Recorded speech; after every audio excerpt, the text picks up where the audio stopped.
Y bueno, pues licenciada Elizabeth Álvarez, te dejo el micrófono. Antes que nada, muchas gracias al grupo IDAI por participar en en este webinar o esta masterclass.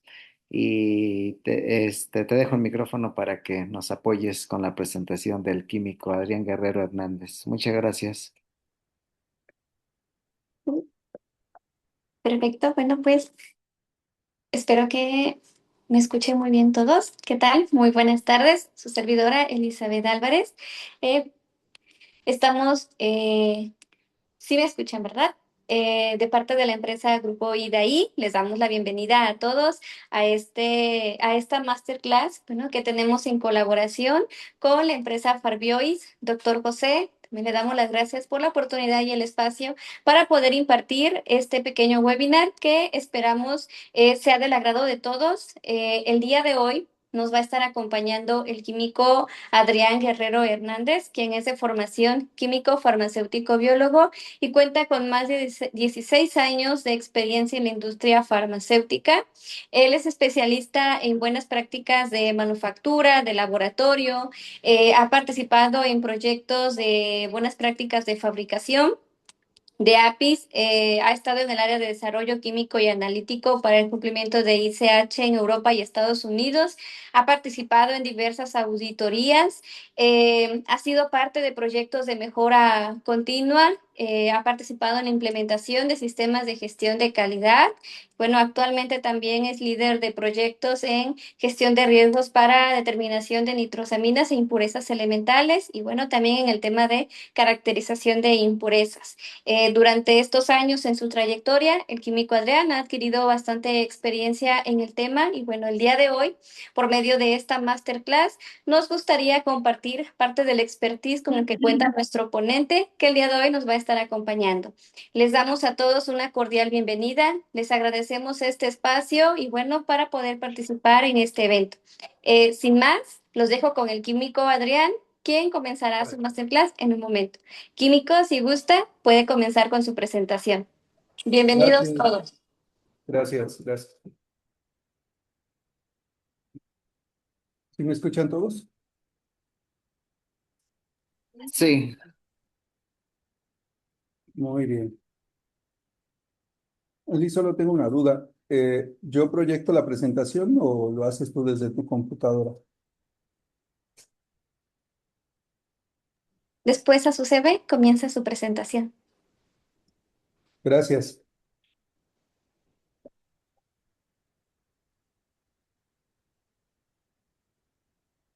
Hola a todos. ¿Qué tal? Muy buen día. Quiero asegurarme que me escuchan. sí, sí se escucha. ¿Qué tal, doctor? Muy buen día. Buenos días. Gusto Buenas saludarlo. tardes ya. Igualmente, gracias. Bueno, pues gracias a todos los asistentes por estar aquí para escuchar esta pequeña charla, que es un tema muy importante dentro de la industria farmacéutica. Voy a mantener activo mi audio para que fluya mejor la red. Pues vamos a dar inicio a esta presentación que se llama Impurezas de Medicamentos y su identificación química. Todo esto está basado en experiencias, en algunas cuestiones regulatorias y a lo largo de muchos años en los que un servidor y la empresa Grupo IDAI ha estado participando activamente con muchos laboratorios farmacéuticos en nuestro país, en algunos otros sitios en Latinoamérica y en Europa también. Bien, vamos a empezar esta presentación con un poco de preámbulo. Siempre me gusta hablar un poco del preámbulo porque es muy importante conocer un poco sobre la historia respecto al tema de impurezas en medicamentos y un poco sobre la actualidad. El preámbulo está relacionado para asegurar la calidad de los productos farmacéuticos se deben monitorear las impurezas cuidadosamente durante el desarrollo del proceso, la optimización y la transferencia. Hoy en día en los laboratorios farmacéuticos se discute lo que constituye una impureza y las fuentes potenciales de dichas impurezas. tales como la aportación de solventes y reactivos en las materias primas, fármacos excipientes, entre otros. El aislamiento, la caracterización y el control de las impurezas en los productos farmacéuticos se revisa con mayor atención con base a lineamientos regulatorios nacionales e internacionales. Entonces, hoy en día este tema de impurezas se ha vuelto de mayor novedad y, y un poco de moda porque las regulaciones en nuestro país, la COFEPRIS, le ha puesto mayor atención a esto. Sin embargo, no es algo nuevo. Hace muchos años, las regulaciones empezaron a prestarle atención al tema de impurezas y a crear lineamientos para su vigilancia y control. Tal es así que la ICH, un organismo creado en los años 90 por Japón, Estados Unidos y la Unión Europea, establecieron bases y lineamientos, ¿no? Y estos lineamientos los colocaron en la Q3, un lineamiento de calidad que habla específicamente de impurezas o que empezó a hablar de impurezas. Entonces creó el lineamiento de la Q3A, B, C, D y ahora la E, que está en un proceso de revisión. Y no podemos poner a un lado también impurezas genotóxicas que están en los lineamientos multidisciplinarios, que es la M7, y también lo que ahora está resaltando, que son los productos biotecnológicos, ¿no? Hoy solo nos vamos a enfocar un poco más a las impurezas en medicamentos con base química. Entonces, aquí hay algunas bases que empezaron a poner lineamientos o principios sobre la evaluación de impurezas en los productos farmacéuticos. ¿Qué son las impurezas en los medicamentos o en un producto farmacéutico? Una impureza es cualquier componente que no pertenece a la identidad química del producto farmacéutico, y estas pueden ser sustancias relacionadas, generadas durante el proceso, por ejemplo, productos de degradación que son generadas durante el almacenamiento, sustancias provenientes de la síntesis, tales como catalizadores, reactivos, metales pesados, solventes de cristalización o incluso solventes residuales utilizados en las limpiezas de equipos de proceso. Hoy también existen algunas otras que vamos a mencionar, impurezas que pueden estar presentes derivados del contacto con materiales de empaque. Las impurezas es cualquier sustancia no deseada que en mínimas cantidades pueda afectar la eficacia y la seguridad del producto farmacéutico. Hoy en día hay decenas de publicaciones e investigaciones relativas a esto, ¿no? Sustancias relacionadas que producen efectos adversos y que están o pueden estar relacionadas a esto. Dos, cualquier componente presente en un principio activo o producto terminado que no sea ni la sustancia activa ni un excipiente. No son productos químicos introducidos accidentalmente o maliciosamente, y las impurezas no tienen un valor terapéutico y son potencialmente perjudiciales. Por tanto, tienen que ser controladas. Las impurezas deben considerarse desde dos perspectivas, que es muy importante. El aspecto químico, que incluye su clasificación e identificación de impurezas, listados de impurezas en la especificación, reportes y una breve Sí, discusión de los métodos analíticos pones ahí utilizados. los, sí, no te Perdón, ¿alguien está comentando algo? Ya lo silenciamos, parece que se le había prendido su micrófono. Ah, ok, de acuerdo. Muy bien. Y el otro aspecto es el aspecto de seguridad, que incluye la clasificación de aquellas impurezas que no están presentes o estuvieron en niveles más bajos en lotes nuevos de fármacos utilizados en estudios clínicos y de seguridad. Y esto también conlleva hacia el futuro, es decir, un medicamento que una vez probado en estudios clínicos y evaluada su seguridad, durante la fabricación, ¿qué cambios puede tener que conlleve a un esquema de preocupación desde la perspectiva de seguridad? Por ejemplo, que hayamos modificado la ruta de síntesis y que no esté evaluado la presencia o no de impurezas, o incluso algunas de estas que puedan generarse durante el almacenamiento. Entonces, las impurezas en estas dos perspectivas es un escenario clave de lo que tenemos que considerar y de lo que voy a mencionarles un poco más adelante.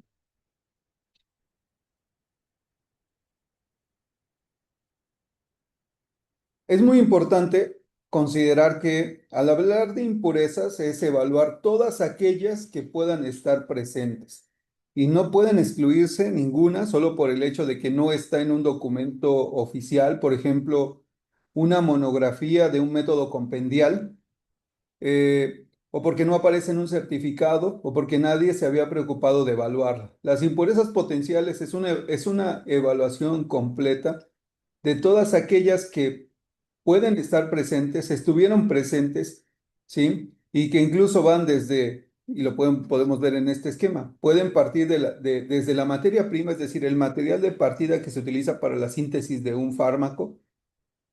En ellas pueden haber impurezas que pueden ser acarreadas o transformadas durante el proceso de síntesis. Les llamamos impurezas de proceso. A estas se suman, por ejemplo, aquellas impurezas que puedan surgir de reactivos, solventes o catalizadores, por ejemplo.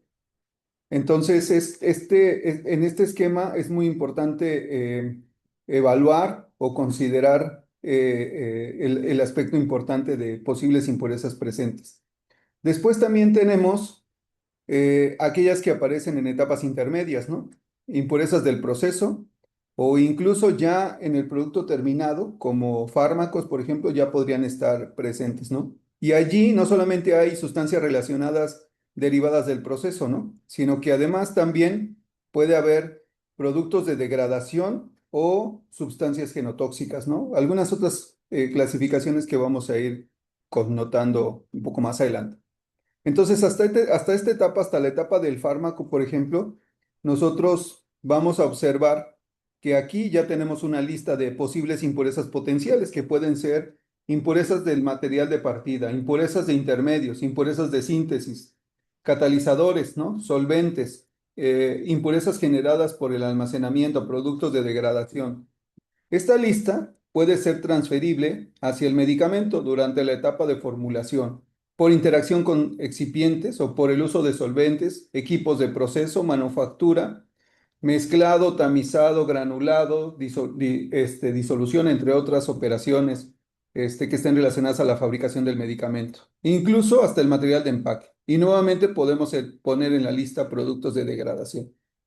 Entonces puede ser una lista muy grande e interesante que esté relacionado a este tema de impurezas potenciales. Las impurezas potenciales, el primer paso en el establecimiento de especificaciones de una impureza es considerar que estas podrían estar presentes como impurezas potenciales con base a toda la información disponible. En este paso es a menudo mal realizado por los laboratorios y no hay una tendencia a omitir este paso en las discusiones y simplemente es adoptar especificaciones de la farmacopea si existe una monografía. Eventualmente hay información muy importante durante la fabricación del medicamento que podría contener en un DMF, ¿no? En donde haya reportes o indicios de una lista de impurezas potenciales o incluso un reporte de impurezas encontradas, sustancias relacionadas de la síntesis, productos de degradación, es decir, algunas impurezas que ya se definan como productos de degradación, impurezas genotóxicas que hoy son las que llamamos nitrosaminas, por ejemplo, impurezas elementales que están asociadas al uso de catalizadores, una lista de metales pesados, por ejemplo, algunas impurezas que podrían surgir por la migración de materiales de empaque o sistemas contenedor, entre otros. Entonces la lista puede ir creciendo y puede ir desarrollándose en el camino. Y esta lista de impurezas potenciales son las que a menudo tendríamos que revisar en la etapa de la fabricación de un medicamento. Es esencial tener conocimiento detallado de la preparación del producto farmacéutico. Es esencial saber cómo se degrada y del mismo modo en la manera de preparación del medicamento. En la mayor parte de las impurezas potenciales surgen durante la preparación del fármaco y su posterior degradación. Típicamente, las impurezas del medicamento se limitan a los productos de degradación del fármaco y de vez en cuando debido a las interacciones fármaco-excipiente. Entonces, bueno, es un esquema muy importante que se tiene que revisar en este efecto de la revisión de posibles impurezas potenciales. Se requiere una investigación del análisis del lote y de los datos de estabilidad, muy importante. Una vez establecido, aquí hay un papel muy importante que es justo la experiencia y la evidencia científica respecto a la fabricación en la síntesis química de un fármaco o de una sustancia activa. Después es cuáles de ellas durante el proceso son generadas, es decir, sustancias relacionadas que son acarreadas o sustancias relacionadas que se forman en la síntesis o incluso sustancias relacionadas que son productos de degradación. Por eso la investigación es entre lotes y complementos a los datos de estabilidad. Las impurezas presentes en niveles superiores al umbral de cuantificación, por ejemplo, deben ser reportadas por el fabricante. Un tema importante, aquí vamos a hablar un poco sobre la presencia de estas.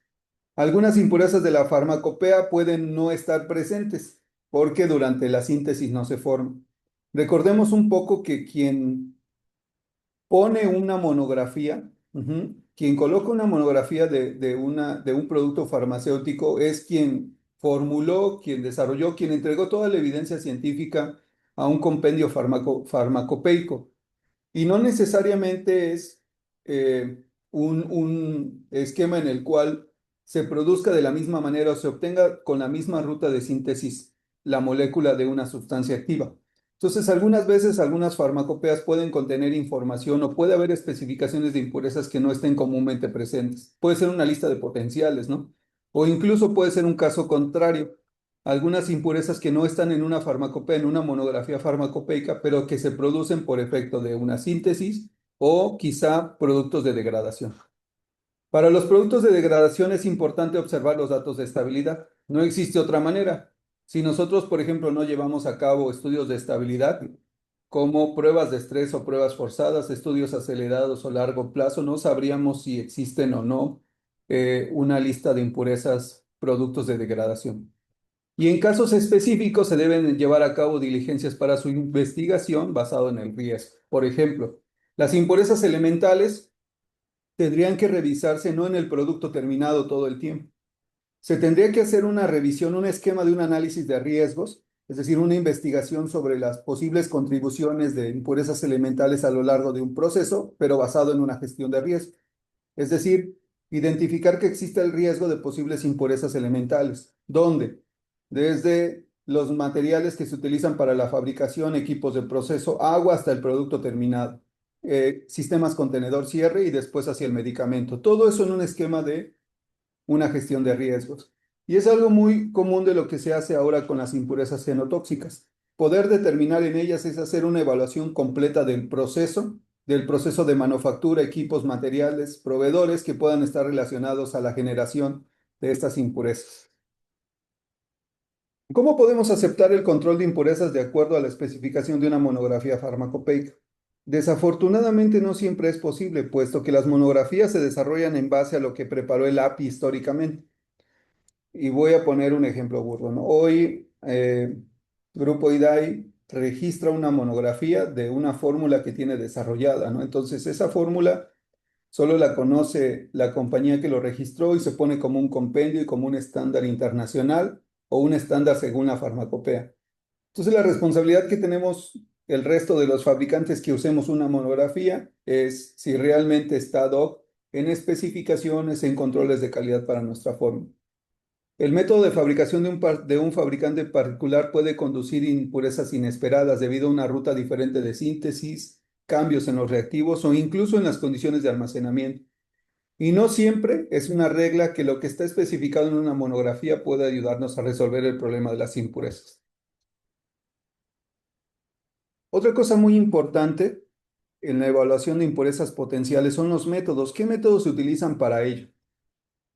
De acuerdo, entonces vamos a platicar un poco de eso. Para aquellas impurezas relacionadas vamos a ponerlo así, a impurezas orgánicas o sustancias relacionadas o productos de degradación o incluso genotóxicas, normalmente se utilizan técnicas de cromatografía de líquidos, HPLC, o cromatografía de capa fina, o incluso espectrometría de masas para algunas de ellas que se leen o se cuantifican a umbrales bajos de concentración. En el caso de solventes residuales, comúnmente recurrimos a una técnica de cromatografía de gases y algunos productos de degradación se evalúan así. Incluso también hay algunas evaluaciones de impurezas genotóxicas que se evalúan a este nivel. Y después tenemos las impurezas elementales o metales pesados, ¿no? Que aquí se utilizan ya técnicas de absorción atómica o plasma de inducción acoplado o ICP y una espectrometría de masas. Entonces, esto puede ir, la selección de los métodos puede ir en función de la selectividad con la impureza, qué método elegir idóneamente y con base a los niveles de concentración que quiero determinar. Voy a poner un ejemplo, ¿no? Si yo tengo metales pesados, una lista grande de metales pesados en el producto farmacéutico, quizá no sea conveniente utilizar absorción atómica, porque es una técnica que mide elemento por elemento. Sin embargo, un plasma de inducción acoplado puede medir una lista de diferentes metales pesados en el medicamento. Entonces, aquí va en función de la selectividad y de la oportunidad que tengo para medirlo. Pero si tuviera yo que leer umbrales bajos de concentración, por ejemplo, impurezas elementales de preocupación como plomo, cadmio, arsénico, entonces probablemente una técnica convencional de ICP no sea suficiente y tenga que recurrir a espectrometría de masas. Lo mismo pasa con la cromatografía. Puede ser que la cromatografía convencional no sea suficiente para medir trazas o niveles de concentración más bajo en impurezas por los niveles de concentración y tenga que recurrir a técnicas de espectrometría de masas para su evaluación y cuantificación. Ahora, de lo que platicamos, aquí hay así como un esquema general, ¿no? Por ejemplo, en esta tabla he colocado la impureza, la categoría, he colocado la regulación a la que hace referencia, ICH en particular, la fuente y su evaluación. Entonces, por ejemplo, empecemos con las impurezas que llamamos sustancias relacionadas orgánicas, ¿no? Recordemos que estas son derivadas de la ruta de síntesis, es decir, durante la síntesis pueden ser acarreadas de etapas anteriores, materias primas, intermedios hasta el producto terminado, que transformen la molécula o sus materias primas lo transformen en una sustancia relacionada, ¿no? ¿Dónde se describe su evaluación? En una regulación ICH, que es la Q3A, que es para APIs o para fármacos, por ejemplo, y la Q3B para medicamentos. Su fuente es por síntesis y arrastres, comúnmente, y se evalúa normalmente por monografía. Estas sustancias normalmente vienen farmacopeadas y de ahí es donde obtenemos información. Eh, ¿De dónde más podríamos obtener fuente? Pues del fabricante, porque el fabricante podría tener algunas otras sustancias relacionadas reportadas que no estuvieran comúnmente en la monografía y comúnmente se evalúan por cromatografía de líquidos. Después tenemos los productos de degradación. Estos productos de degradación están enunciados en la regulación de estabilidades de la Q1, Q1, Q1A, Q1B, Q1C, etcétera. Su fuente está relacionada a condiciones ambientales e interacciones. Por ejemplo, la interacción con el calor, con la humedad, la interacción con medios ácidos o medios básicos, una interacción que genere degradación por hidrólisis, por la luz, por ejemplo, entre otras cosas, y también puede estar relacionado por sus interacciones con excipientes o con empaques, ¿no? ¿Cómo se evalúan? Pues justamente con estudios de estabilidad, ¿no? Recordemos que los productos de degradación son identificados primero cuando hacemos pruebas de estabilidad forzada o pruebas de estrés para identificar qué vías o condiciones degradan a la molécula y después en su material de empaque o sistema contenedor colocado a una condición de estabilidad durante un periodo de tiempo, podremos evaluar si estos productos de degradación se presentan. Después tenemos una lista más que son las impurezas genotóxicas, que son las que comúnmente ahora manejamos como nitrosaminas, ¿no? Estas están descritas en la M7 y son derivadas de síntesis química, interacciones con excipientes y empaques. Normalmente estas impurezas se evalúan con una gestión de riesgos, es basado en el riesgo. Como es difícil tratar de identificar en el medicamento cuál es su origen, porque su origen puede provenir de muchas fuentes, de la fabricación del fármaco, del almacenamiento del fármaco, durante la formulación, durante el empaquetamiento, por el sistema contenedor cierre, entre otros aspectos. Entonces, una gestión de riesgos nos ayuda a hacer una evaluación sobre la posibilidad de que éstas estén presentes. Comúnmente utilizamos técnicas de espectrometría de masas acoplado a líquidos y a gases. Ahora tenemos una lista más de las que pocos conocemos o poco hemos escuchado, que son las impurezas derivadas de lixiviados o extractables. ¿Qué son estas impurezas? Todas aquellas que puedan estar contenidas en empaques, en el empaque individual o cuando está el medicamento dentro del empaque, estas sustancias sean transferidas al medicamento. Y de aquí ya aparece una lista. Por ejemplo, hay algunas identificadas como óxido de etileno, por ejemplo, de algunos empaques, monómeros de algunos plásticos, el bisfenol, por ejemplo, de algunos plásticos que migran hacia los medicamentos. Y su evaluación tiene que estar enfocada en el riesgo, en una gestión de riesgo. Comúnmente se utilizan técnicas de cromatografía acoplado a espectrometría de masas. Después tenemos otra lista que son los solventes residuales, ¿no? Recordemos que estos son utilizados para la síntesis, cristalización o limpieza de equipos de proceso. Estos se evalúan en la guía Q3C, y normalmente se evalúan por técnicas de cromatografía de gases. Y al final, una más en la lista son las impurezas elementales, ¿no? Metales pesados que están enfocados o relacionados a la Q3D y que suceden durante la síntesis por migración en la síntesis por uso de catalizadores, equipos de proceso, en los excipientes, solventes, entre otros. Su evaluación se hace justo basado en el riesgo, y se utilizan técnicas de absorción atómica, plasma de inducción acoplado óptico o masas. Entonces, este es un esquema muy general, es un pequeño resumen de todas las impurezas que se evalúan en un medicamento, algunas potenciales, dónde están reguladas, una regulación muy interesante es ICH, la fuente y su evaluación. Vamos a ponerles unos ejemplos, miren, sustancias relacionadas o productos de degradación en un medicamento. Este es un ejemplo, todos estos ejemplos son simulados para que puedan ustedes entender un poco. Si yo tuviera una impureza especificada, una impureza individual que no necesité en ningún momento identificarla y que estaba limitada hasta 0.5%, menor o igual hasta 0.5, y que la sometí a un estudio de estabilidad, pero me di cuenta que más bien desde el primer mes, esta ya superaba el límite de especificación. Ya estaba en 0.6 y en el siguiente mes 0.8 y terminé con 0.9. ¿Qué tendría que hacer al respecto? Tendría que hacer una evaluación, una caracterización de la molécula. ¿Qué molécula es la que está degradándose? ¿Y qué fuente de información tengo? Si estoy hablando que es una impureza de degradación, entonces podría partir del hecho de qué información tengo de esta impureza en el fármaco, está enlistada, corresponde, es una impureza que se ha reportado como un producto de degradación. Existe en la información científica, papers científicos. Hay información respecto a la interacción con los excipientes, el sistema contenedor. Pues tengo que hacerme una serie de preguntas. ¿Cómo caracterizarla? Caracterizarla significa cómo puedo identificar la molécula. Puedo hacerla a través de una caracterización química, métodos de cromatografía de líquidos con arreglo de diodos, por ejemplo, o puedo utilizar espectrofotometría de alta resolución o incluso métodos espectroscópicos como resonancia magnética nuclear o infrarrojo. Y con base en ello puedo hacer interpretación de los espectros y asignarle una estructura e incluso confirmar en algunas bases de datos que cuenta el laboratorio. La otra forma es aislarla, purificarla o incluso sintetizarla.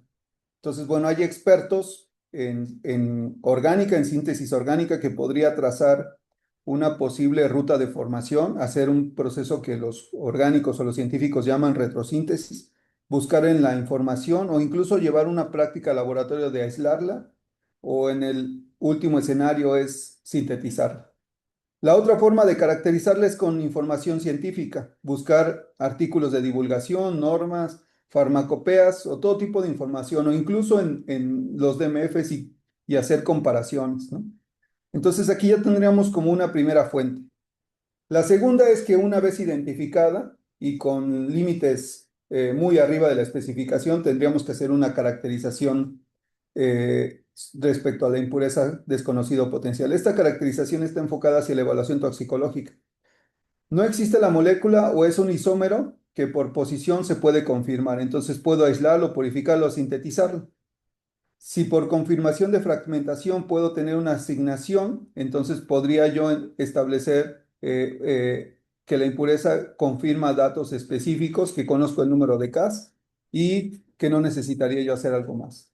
Pero si no tengo suficiente información, entonces tendría que hacer una evaluación toxicológica, es decir, hacer una predicción, para que con base a esa información pueda predecir con los estudios de estabilidad y formular un cálculo, ¿sí?, para una posible especificación de ese producto.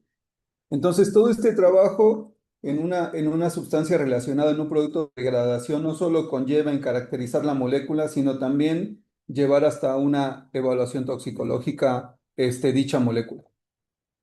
Aquí hay un pequeño esquema, ¿no? En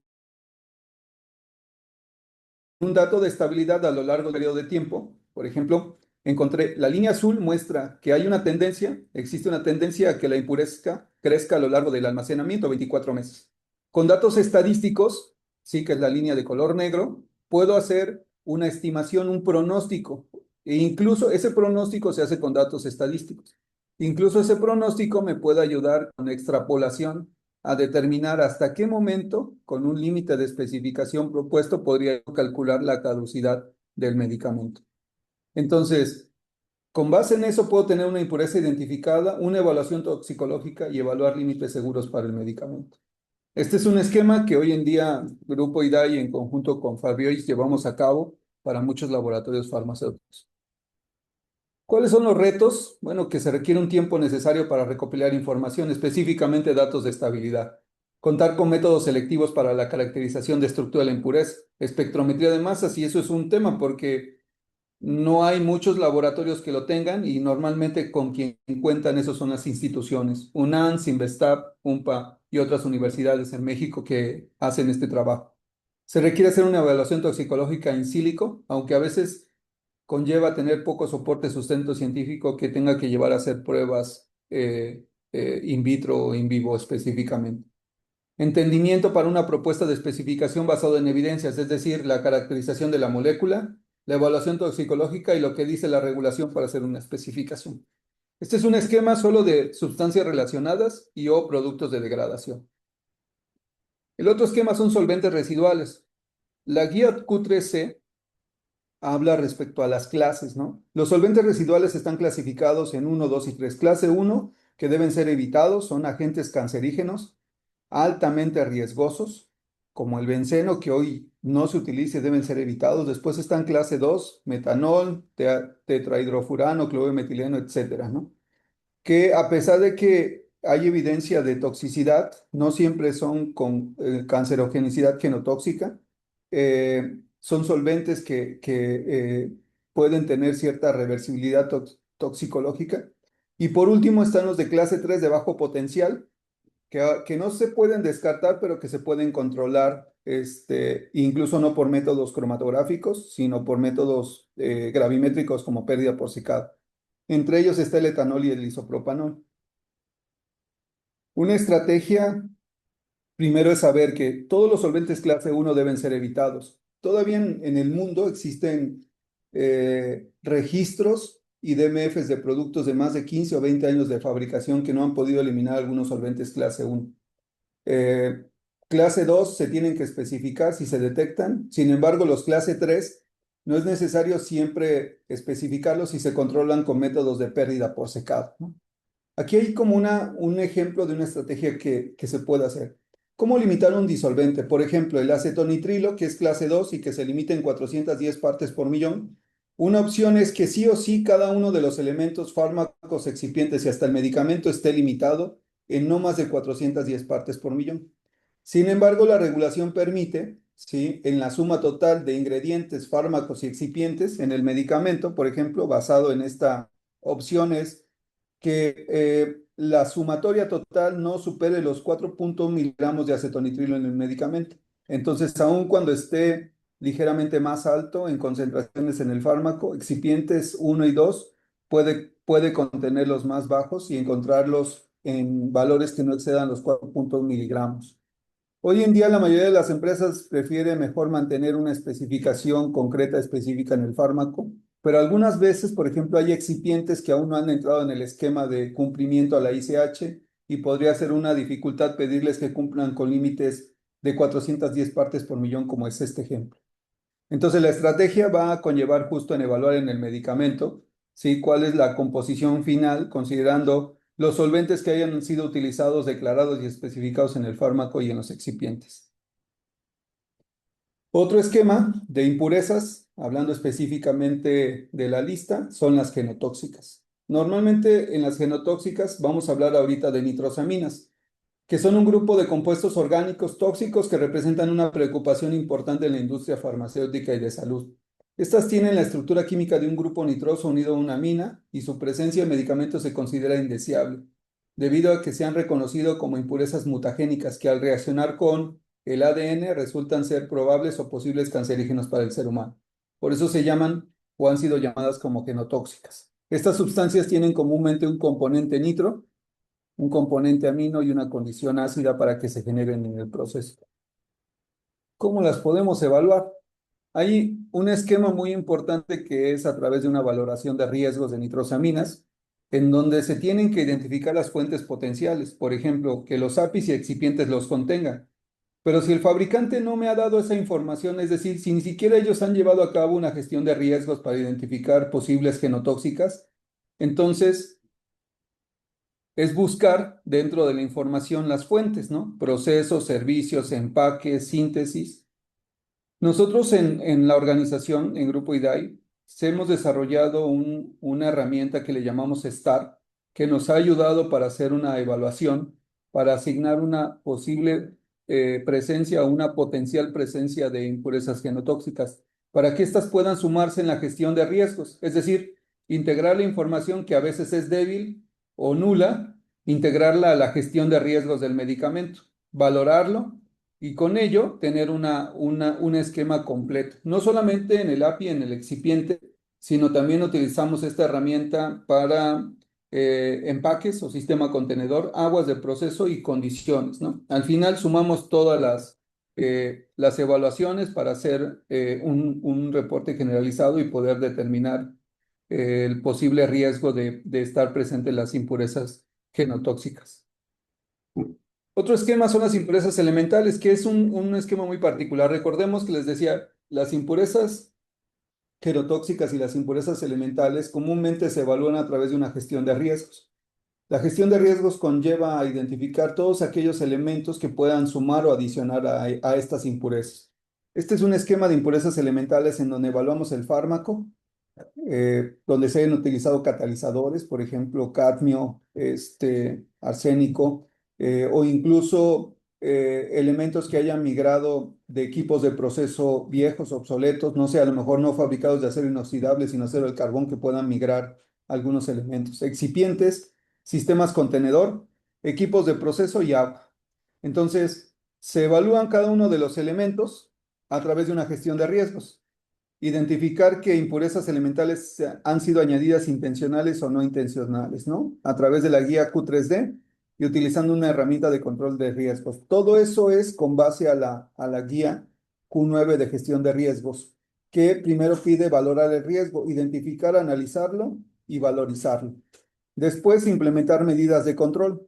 ¿Cómo voy a minimizar, cómo voy a establecer controles y cuál va a ser el plan de acciones? Y por último, dar un seguimiento continuo. Aquí hay un ejemplo.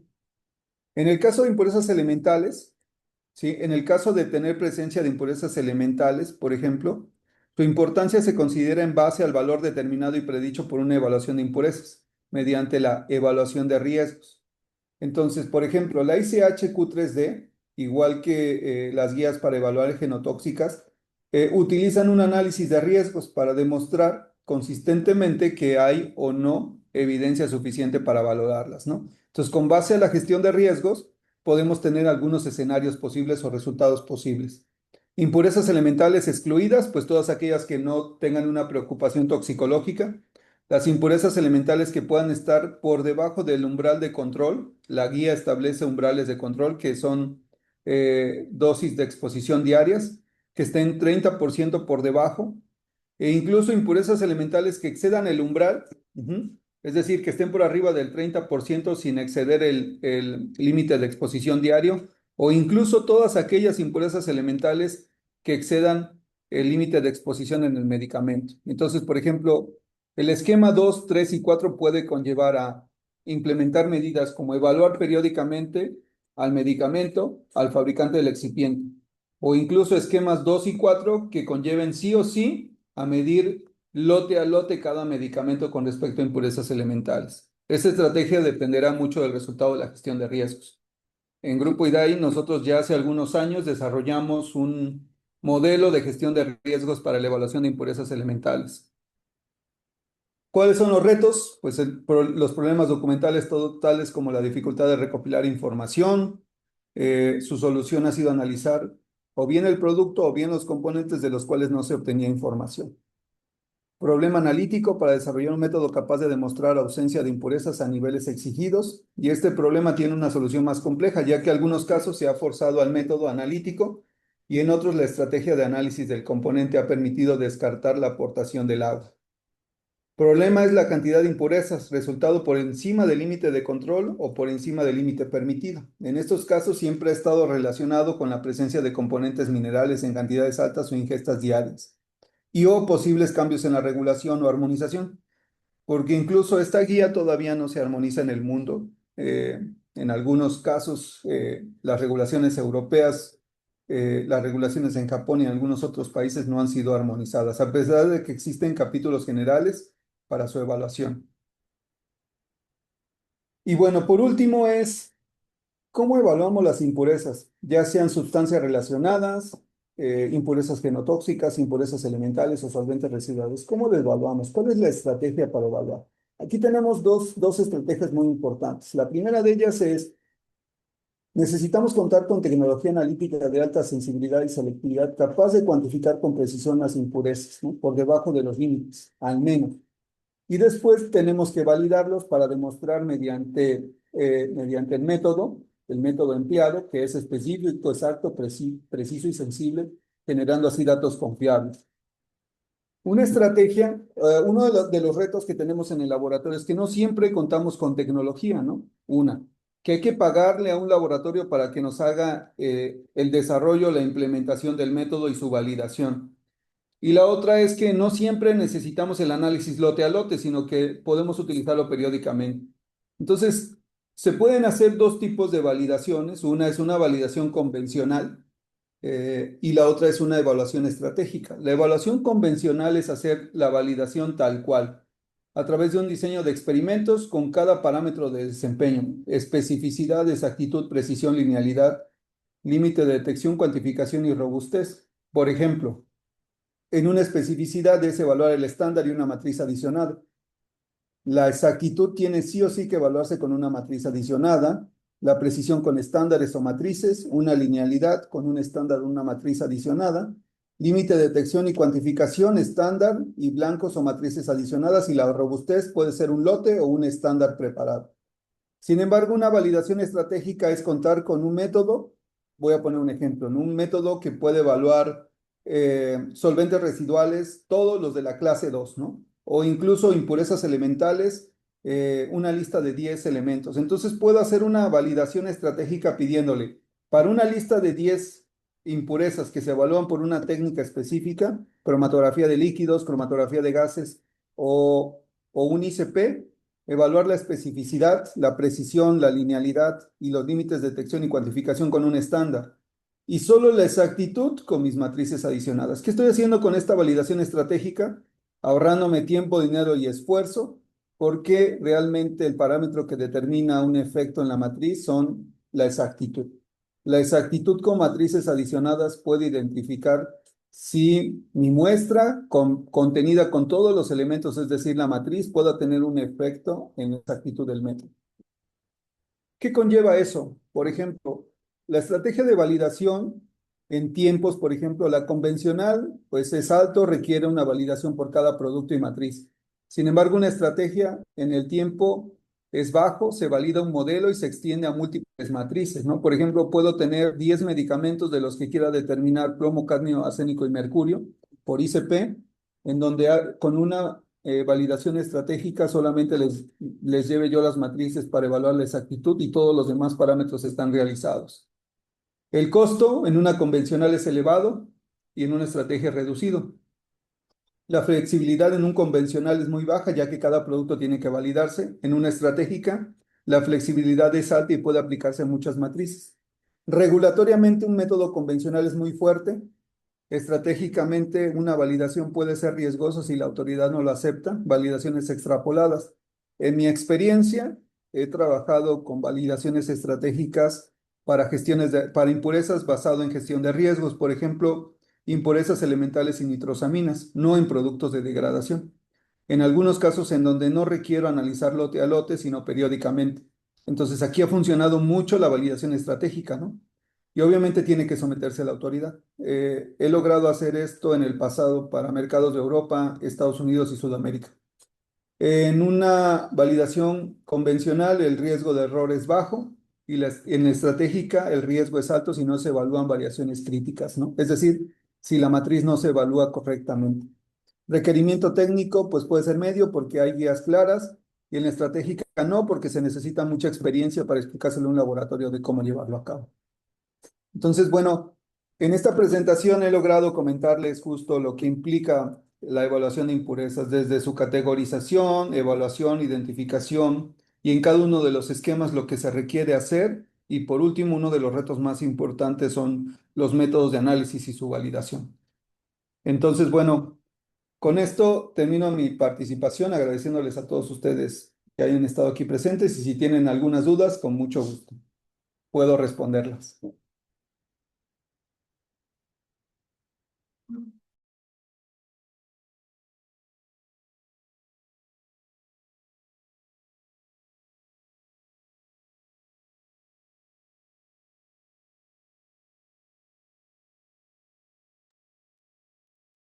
Pueden poner sus preguntas en el chat si no quieren abrir su micrófono.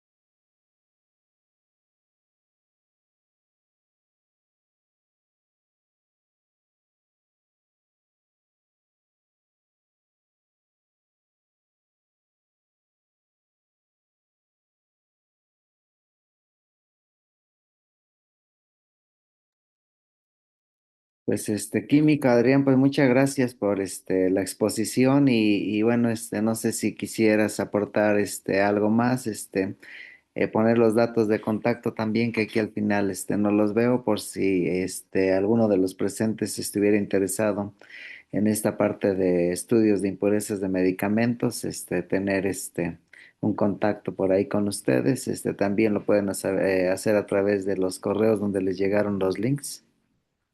Sí, yo creo que Elizabeth puede encargarse, no sé si en el chat o a través de otro medio. En el Y chat podría ya- ponerlo, si Ujú. gusta, en el chat y y ya también si gustan lo podemos poner por acá de este lado en redes sociales que algunos ya te están felicitando. Ya veo por ahí el contacto servicio a clientes @grupoidae.com. Por si alguien está interesado en contactar a los expertos de Grupo IDAI en estos temas de impurezas de medicamentos, adelante. Y pues te mandan felicitaciones acá de redes sociales sobre la presentación. Y pues muchas gracias. Si algo o alguien quisiera, todavía estamos en tiempo.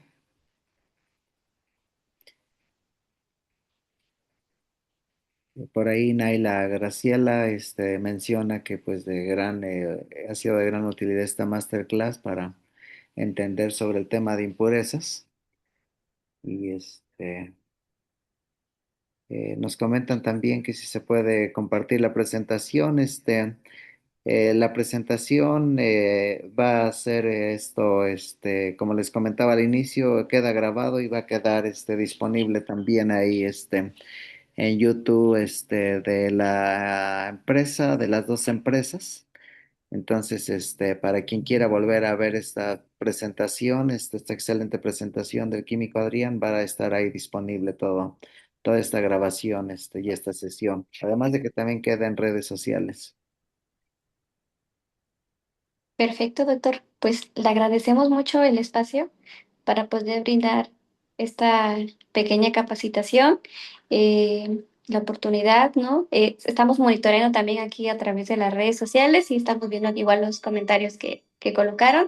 Le agradecemos mucho, Químico Adrián. Muchas gracias por su participación en este webinar. Y bueno, por el chat les hemos colocado el correo y teléfono. Y bueno, si quieren información adicional, podemos estarles atendiendo igual a través de nuestras redes sociales, WhatsApp, correo electrónico. Gracias a todos.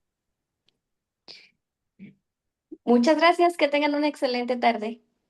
Muchas gracias y seguimos en comunicación. Que tengan buena tarde. Gracias, Químico Adrián, y a todo el grupo IDAI.